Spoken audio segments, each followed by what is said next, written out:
Have you ever wondered why the moment you detach, the world seems to rearrange itself in your favor? Why love chases the unbothered? Why power flows to the silent observer? And why the woman who turns her gaze inward suddenly finds the world leaning toward her? This is no accident. This is the ancient rhythm of attraction and self-worth. And Michel de Montaigne, Renaissance philosopher, skeptic, and spiritual rebel, whispered this truth centuries ago. The greatest thing in the world is to know how to belong to oneself. There is a moment in every person's life, man or woman, when the performance of caring becomes too heavy, when the soul begins to suffocate beneath masks crafted to please, to impress, to keep love from walking away. This is the psychological death of the good girl, the agreeable man, the chameleon self. And it is here, in this burial ground of ego illusions, that rebirth begins. To stop caring is not indifference. No, true detachment is sacred. It is the art of remembering your worth in a world addicted to validation. When you stop caring whether they text back, whether they choose you, whether they approve, you begin to move like someone who knows they are the prize. Not in arrogance, but in deep-rooted presence. The kind of presence Montaigne himself cultivated as he withdrew into his tower, to write, to reflect, to strip himself of illusions. He wasn't escaping life. He was facing it without performance. Most women exhaust themselves performing the role of the worthy one, chasing proximity to a man's attention like it's a symbol of personal value. But let's be honest, he senses that. He feels the hunger, and instinctively, he pulls away. Why? Because neediness repels. Because unconscious desperation always leaks through the seams, no matter how composed the surface. The moment you stop grasping, you radiate. You become the archetype of the mystic feminine, elusive, magnetic, whole unto herself. This isn't about playing games. It's about no longer needing to play at all. Montaigne knew the illusion of control. He wrote of the mind's tendency to project fear and grasp at certainty. Yet he embraced the unknowing. He surrendered, and in that surrender, found peace. In that surrender, you too find power. Think about it. How many times have you shattered your own center trying to prove you're enough? You soften your voice. You delay your needs. You shrink your anger. You try to seem less intimidating, more agreeable, more likable, and still, the affection slips away. You become invisible by trying to be palatable. The irony is painful, but it is also a portal. You are not here to be tolerated. You are not here to be digestible. You are here to be chosen by the one who sees your fullness and feels fortunate. And yet that choice cannot come until you choose. Until you stop performing, stop people-pleasing, stop overanalyzing texts and overextending your energy. Montaigne believed the deepest wisdom was to live in harmony with yourself, not with the approval of others, not with the shifting tides of emotion, but with your own interior compass. That compass is buried beneath your fey, but it is there, and it is waiting. When a woman stops caring, the world adjusts, not because she becomes cruel or closed, but because she becomes sovereign. Her energy shifts from seeking to knowing, from pleasing to choosing, and that shift triggers everything around her. Men sense it. Women respect it. The universe reflects it. This shift is psychological liberation. It is Jungian individuation, the peeling back of false selves, the integration of shadow, the reclaiming of authenticity. Most people never get there. They are too consumed with control, too terrified of rejection. But rejection is sacred. Rejection reveals where your energy was never meant to stay. Rejection frees you to redirect, to reclaim, to remember. So what would it look like if you stopped caring? Not in bitterness, but in beauty. What would happen if you let go of control, released the need to be seen, and stood still in your worth like a mountain unshaken by weather? You would terrify the insecure. You would confuse the manipulative. You would draw in only the aligned. And you would finally feel peace. Montaigne once said, "A man who fears suffering is already suffering from what he fears." In the same way, a woman who fears rejection is already rejected by herself. The cure is not more validation. It is to stop caring if they give it. It is to validate yourself so profoundly that their silence becomes irrelevant, that their praise becomes optional, that their loss is not your tragedy, but their miscalculation. This is not about detachment from feeling. It is about detachment from begging. You are allowed to feel, to grieve, to desire, but you are not required to chase. You are not required to convince. Love that requires proving is not love, it is performance. And performance is exile from the soul. Let them wonder why you stopped reaching. Let them sit in the silence they created. Let them taste the absence of your need. Because when you stop caring, you don't become empty, you become electric. There is a sacred power in nonchalance, a deep, rooted grace that only blooms when the soul has tasted the poison of overinvestment and chosen stillness instead. The woman who once clung now watches. The man who once chased now walks. No longer does she contort herself in his softness, hoping to be enough. No longer does he exhaust himself trying to be wanted. They have seen what caring too much does. And now, they begin again. In Montaigne's world, detachment wasn't apathy. It was clarity. He wrote, "We must reserve a back shop all our own, wherein we establish our true liberty and principal retreat." This was not metaphor. This was blueprint. He spoke of the inner chamber, the place within untouched by drama, rejection, ego games. In modern terms, this is the psyche's sanctuary, the space of wholeness untouched by another's opinion. But how many people have never met that space?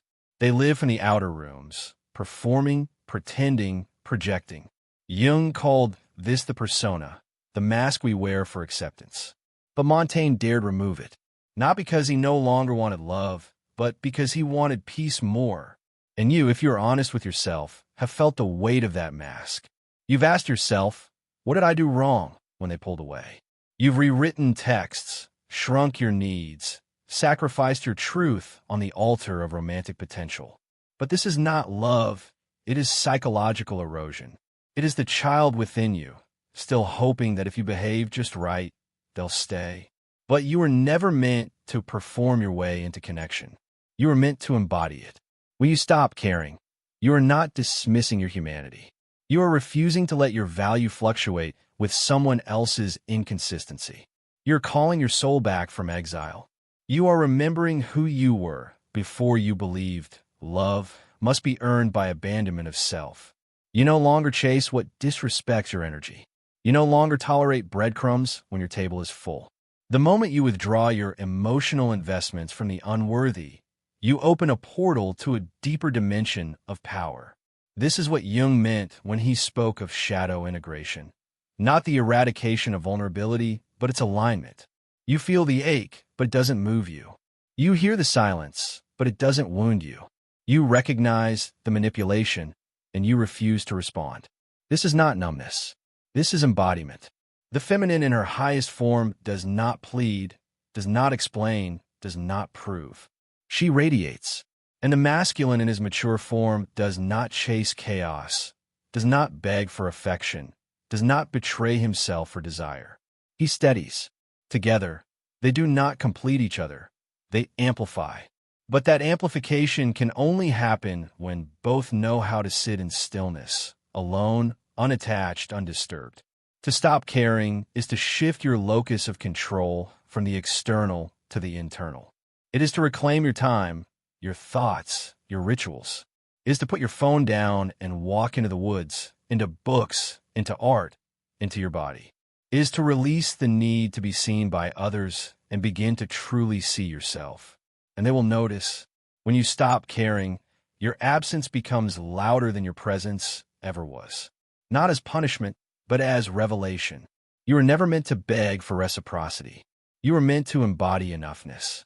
And when you do, the ones who once overlooked you will suddenly remember. But by then, you will have remembered too, and that memory is stronger than any desire to return. Montaigne said, "He who is not sure of his memory should not attempt to lie." In other words, those who lie to themselves about their own worth eventually forget who they are. But when you stop pretending you're okay with half love, when you stop caring whether or not they like you, your memory returns. You remember your softness, yes, but also your standards. Your tenderness, but also your threshold. Detachment becomes a love letter to yourself. Not a fortress, but a temple. You don't walk away because you no longer care. You walk away because you care deeply about your peace, your time, your joy. You walk away not with bitterness, but with blessing. Because you've finally remembered that love, when it is true, does not require you to shrink. And so you stop performing. You stop chasing. You stop waiting. And when you do, everything that was never real begins to crumble. And everything that was meant for you begins to rise. There comes a moment, quiet, powerful, irreversible, when the soul says, no more. No more emotional contortion. No more sacrificing sanity on the altar of someone else's potential. No more giving energy to what only drains. This is the threshold, the line between the old self, built on survival and fear, and the new self, rooted in worth, in stillness, in sacred indifference. This is not the numb apathy of the wounded. This is the elegant defiance of someone who has done the work, who has entered the underworld of shadow and returned with fire in their eyes and silence on their lips. Montaigne understood this threshold. He wrote not as a man trying to prove, but as a man who had let go. He had seen the futility of clinging to reputation, to praise, to permanence. My life has been full of terrible misfortunes, he said, most of which never happened. He was not joking.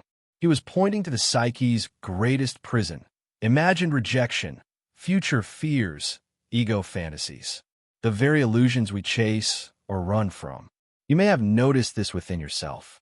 The endless scanning, the rumination, the overthinking of what they meant, why they didn't respond, what you could have done differently. That overanalysis is not love.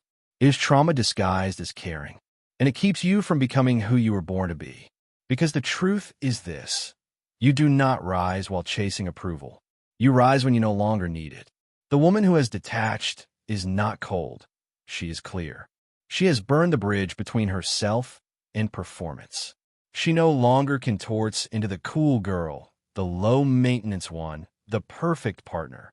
She shows up as she is, unapologetic, grounded, and willing to walk away from anything that dishonors her essence.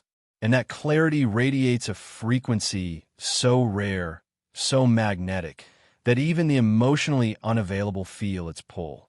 But by then, it's not about them anymore. It's about you. The man who is detached is no longer ruled by the need to be admired. He no longer seeks conquest to validate his masculinity. He knows that real power does not need to prove. He lets go of control, and in doing so, becomes unshakable. In Jungian terms, this is the emergence of the self, the unified center of the psyche, where ego, shadow, and soul converge. The self is not interested in drama. It does not play games. It lives in alignment. And alignment always repels the false. You may wonder, if I stop caring, won't I lose everything? No, you will lose only what was never meant for you. You will lose the ones who fed on your insecurity. You will lose the chaos disguised as passion. You will lose the silent desperation you called love. And in their place, you will gain everything real. Montaigne lived in a time of war, plague, and political collapse. Yet he spoke of interior peace as the highest good. He built it not by avoiding pain, but by facing it without resistance. We must learn to suffer what we cannot avoid, he wrote. And in that acceptance comes freedom. So when the silence stretches, when the texts go unanswered, when the energy shifts and you feel them pulling away, what do? You don't chase. You don't panic. You don't perform. You pause. You breathe. You remember. You remember that your value does not rise and fall with someone else's attention. You remember that emotional availability is not a prize to be won. It is a standard to be required. You remember that the ones who are meant for you will not be confused by your fullness. They will not require you to be less in order to stay. So you stop explaining. You stop proving. You stop reaching. Not because you're giving up, but because you're waking up. To stop caring is to stop leaking energy into the abyss. It is to close the door to what drains and open the window to what heals. It is to become a master of your own vibration. And here's the paradox. The moment you stop caring, the world turns toward you. Because you're no longer the beggar. You're the fire. And everything real is drawn to the fire. There's a silence that speaks louder than words. A stillness so charged with power that it shifts the energy of every room you walk into. This is the silence of someone who has stopped begging for crumbs, stopped waiting for clarity from the confused, stopped offering her soul to people who cannot even hold eye contact with themselves. This silence is sacred. It is born in the furnace of heartbreak, betrayal, disappointment, the kind that crushes illusions, not to destroy you, but to reveal the truth you were always too afraid to see. You were never meant to be chosen by those who couldn't even choose themselves. When you stop caring, you stop dancing around the emotional wounds of others in hopes that they'll stop stepping on yours. You stop negotiating your value with people who have never even met their own shadow. And suddenly, the air clears. The fog lifts. You see not just them, but you, with unflinching clarity. Michel de Montaigne understood this clarity. He saw the world for what it was, a theater of egos, each desperate for applause. But he stepped back. He sat in solitude, not as exile, but as initiation. And from that stillness, he wrote words that cut through centuries. There's no passion so contagious as that of fear. And what is the fear that haunts most modern souls? That without their performance, they are unlovable. You were raised, perhaps unconsciously, to believe love must be earned. That to be worthy, you must be agreeable, impressive, accommodating, submissive. But when you stop caring, truly, deeply, fiercely, you rip that conditioning out by its roots. You return to the raw, wild self beneath the layers of trauma and persona. You become the woman who doesn't flinch when they withdraw. You become the man who doesn't contort for affection. You become sovereign. And sovereignty is terrifying to those who feed on dependency. You begin to see the patterns. The breadcrumbs, the emotionally unavailable, the ones who ghost and return, not because they love you, but because they want to keep you on the hook. And when you stop caring, the hook snaps. You are no longer bait. You are the ocean. It is not your job to heal them. It is not your burden to wait until they are ready. You do not sit in the waiting room of potential love, hoping the door finally opens. You stand. You walk. You build. And this is the secret. Detachment is not the absence of love. It is the presence of truth. It says, I love you, but I love me more. I hoped for us, but I will not wait for you. I see you, but I will not abandon myself to keep you. Jung wrote that we do not become enlightened by imagining figures of light, but by making the darkness conscious. That darkness is within us, the people-pleasing, the overcaring, the fear of loss disguised as compassion. And making it conscious is a brutal, beautiful task. It means owning your part in the dynamic. It means asking not why did they leave, but why did I stay when I was already gone? Detachment is the death of fantasy, but in its ashes, reality grows. And reality is where real love lies. When you stop caring, something astonishing happens. You stop being addicted to the outcome. You begin to enjoy your own company. You rediscover pleasure in silence, in solitude, in being. You start to feel your energy return. That energy is your power, and you had no idea how much of it you were bleeding out. They feel the shift, even in your absence, especially in your absence, because what they were feeding on is gone. The echo of your old self, the one who waited, hoped, performed, is silent. And in that silence, they either rise to meet your frequency or they disappear into the background noise where they belong. There is no need to explain your detachment. No grand gesture. No parting speech. Your stillness says enough. Your lack of response is its own revolution. Because nothing is more haunting than a woman who no longer asks why. Nothing is more powerful than a man who no longer needs to prove. Montaigne reminded us, again and again, that all our suffering stems not from what happens, but from how we cling.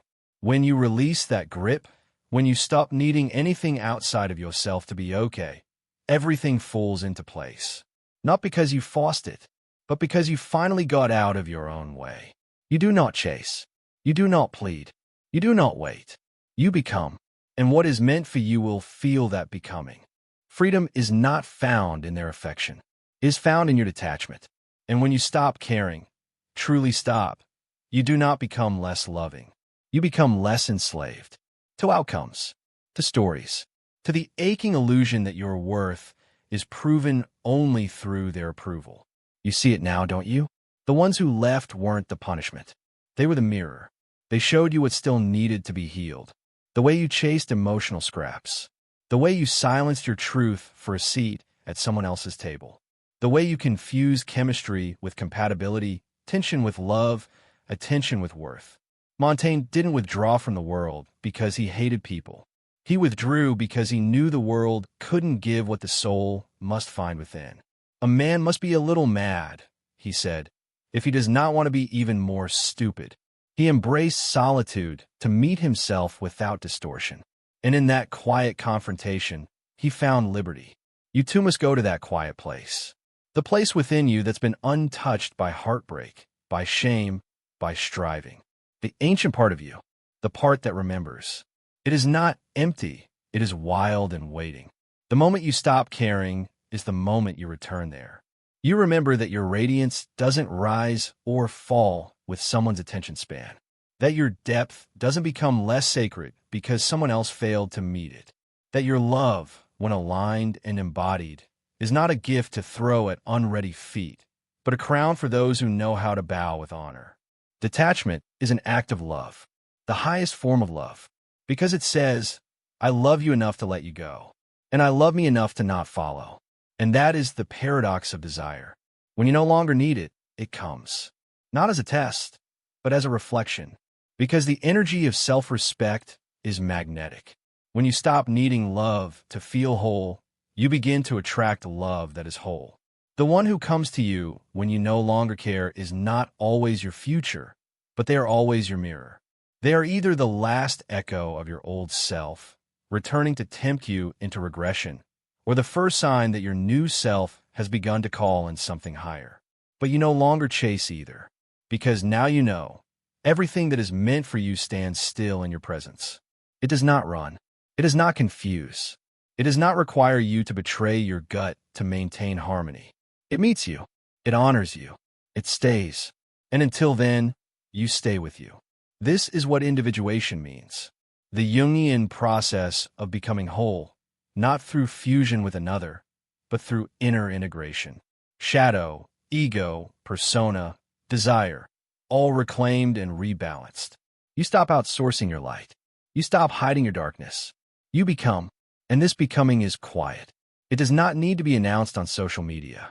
It does not need to be proven with detachment quotes and spiritual bypassing. It is simply lived, authentically, powerfully, silently. You no longer over-explain why you left. You no longer justify your standards. You no longer shrink your feelings to seem cool. You no longer accept half effort, half love, half truth. Because you have remembered that the full version of you is not too much. She's just too real for the inauthentic.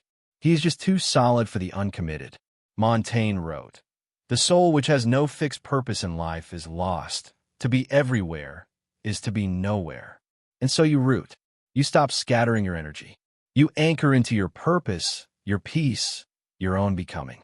You stop being everywhere they want you to be, and you start being exactly where you are. No more proving. No more chasing. No more bending backward for those who won't lean forward. Because now, when they pull away, you don't panic. When they test you, you don't react. When they ghost, you don't grieve, you grow. Because your peace has become louder than their presence. And everything begins to shift. The chaos dissolves. The right people rise. The wrong ones disappear. The noise fades. The real begins.